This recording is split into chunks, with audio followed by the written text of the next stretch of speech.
Hello and welcome to my channel. I'm going to talk to you today about hand frames. I'm going to do this one on violin and viola because they are similar, and I'm going to demo on a viola because it's got a certain issue with it right straight away that you'll notice here in a bit. I use the term hand frames. In the literature, you're going to see a lot of people talk about finger patterns, hand shapes. So we've got some different ways of expressing this. I enjoy hand frames. I get this from my prof when I was growing up. What I like about this idea is that it's like the frame of a truck or of a car or of a motorcycle. When you see just the frame, and you're not even looking at the whole thing, so just the frame, you will notice, like, that's got to be a bicycle, all right, or that's got to be a car, or that's got to be a tractor trailer. Yeah, I mean, you just know by the frame, and then on top of the frame fits patterns. Patterns would be like playing thirds, you know, like da dee dee dee dee da da da, and I'm just going through my fingers or having a pattern in my fingers. But the frame is the concept as a whole. And in my book, I like to talk a lot about the idea that to get you to think like a string player. Think like a string player. What that means is, left side issues anyway, what that means is that when I see a key signature and I'm on a particular instrument, and I'm looking at that key signature, then I automatically start thinking about shapes, hand frames on each of the different strings, because the key signatures dictate what it looks like on my fingerboard. And then when I consider all of the hand frames and shapes on the fingerboard, that's kind of what creates the geography on here, and this is how I know which button to push, if you want to think of it that way. People always say, "Wow, how do you know where they are?" And I say, "Well, it's a little hard to explain, but it's hand frames. That's how I know where stuff is." So in other words, if I'm in D major and I'm on the D string and I play this, I'm mashing a wrong button. I'll get to that in a minute, and you'll say, well, which one's the wrong one? I'll tell you in just a little bit. It's supposed to be this one. Oh, second finger, there you go.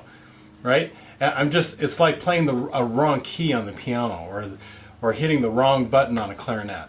Okay? So, hand frames. This is most important. You've got to think like a string player. You got to know your key signatures. You got to know your half steps and whole steps. It's very theory based and important. Okay? So here we go. I'm going to do the first one with you, and then I'm going to show you what I call the notes. And I'm going to explain why I do the notes. So the very first one is D major and 2 sharps. And so what that means is I have F sharps and C sharps, and I need to go through all of my strings. So let me start with the A string. I'm going to put my bow down here for a minute. So on the A string, A is open. A whole step from A is B. You ask yourself, what's your next note? Well, in that key is C sharp. That means a whole step. That means space. Okay? And then a half step is D. That means a kissing finger on a violin or a viola. I call them kissing fingers. That means they touch. It could be that you're on a really big viola and you got small hands, so you're not exactly touching, but they got to be close. So use your ear on that. There's the D. And then E is the next note, which would be whole step E. So this is my hand frame on the A string for viola. By the way, true for violin too. Right? Let's do violin real quick. Violin, that top string would be E. First finger would be F sharp. G natural is the next note in the key. That's a half step. Whole step A, whole step B. That's what it looks like on the E string for a violin. And A string I already told you. All right, D string. D is open. E, whole step E. There's a space between the open string and the first finger, or if you want to think of it this way, a space between the nut and the first finger. F sharp, whole step. G, half step, key of G. Sorry, key of D, but I need G natural. And then an A, a whole step. Kaboom, there I am. Let's go to the G string. G is open. A is first finger. Whole step B, whole step C sharp. Ooh, here's a new hand frame. We haven't done this one yet. And half step D. It's this. See how this shape? All right, and so here's why I'm doing a viola, because I like to tell the kids, can you play your open C in D major? And they all say, no. And I'll say, oh, yes, you can. It just happens to be a wrong note. It makes me really grumpy. So think like a string player. Yes, you can, but it's the wrong note. It's like, you know, can you play a wrong note? Yes, but that's not, you gotta think. Think. Here we go. So you can't play open C, you can play open Cs, but you shouldn't play open Cs. So your first note is C sharp. And then you go half step D. You got a little half step scooting here from a low first finger, because that's a half step off the nut. C sharp, and then go up another half step to catch D. Then I got whole step E, whole step F sharp, and then half step G. So the hand frame is this, but you got to remember there's a little half step scoot there from C sharp to D. Okay, I'm going to create some room here. Here is the hand frame for viola. I'm going to just work on viola this time. In the key of D major. And when I say I think like a string player, this is what a string player thinks. This is what they think when they are in the key of D. See how that works? And so in my book, as you know, these are supplements to my string tech book, I ask my students to fill that out. And so if you haven't done so, why don't you go ahead and do that in the book. So fill that out, because you need to start wrapping your brain around these different hand frames. All right, and then the other thing that I do is, here you can look at the top, I've got each string, and that's what all of those exercises are. In other words, can you recognize that that note on that staff goes here on the instrument, or goes here on the instrument? All right, and so I have all of those, and then we go through them. Now, when you play these in class, they are mostly unison, but can't be perfectly unison, because instruments have different things, and every once in a while you hear a little bit of harmony.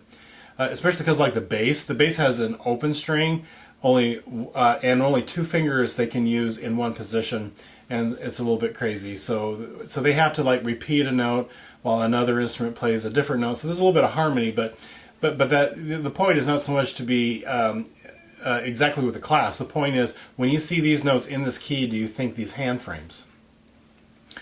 And then once you get through all of that, then I have something called the notes.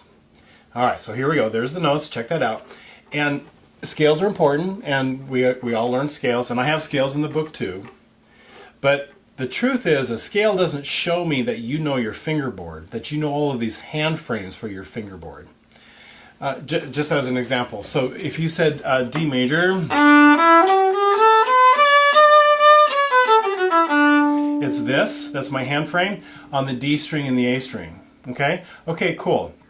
That doesn't mean that you know F sharps and C sharps and which finger goes with which note. Why? Because it's a pattern, and you can kind of just learn the pattern, because check this out. Here's G major. There's my pattern, same pattern. And so maybe I don't actually know all of my notes and which finger goes with which note. Oh, check this out. There's my pattern. It's the same pattern. You see how that works? And by the way, kids pick up on this too.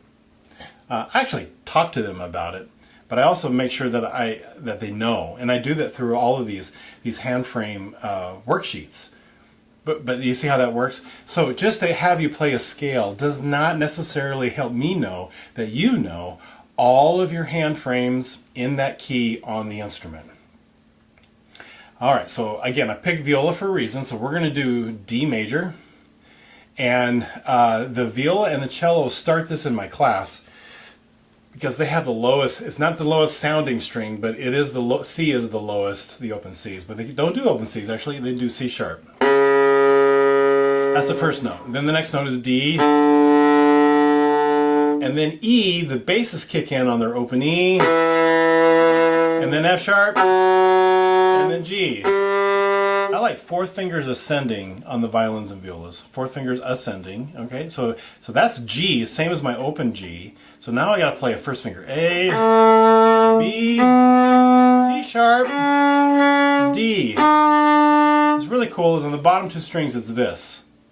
Remembering that my first finger does some scooting. But there's my hand frame. Bottom two strings.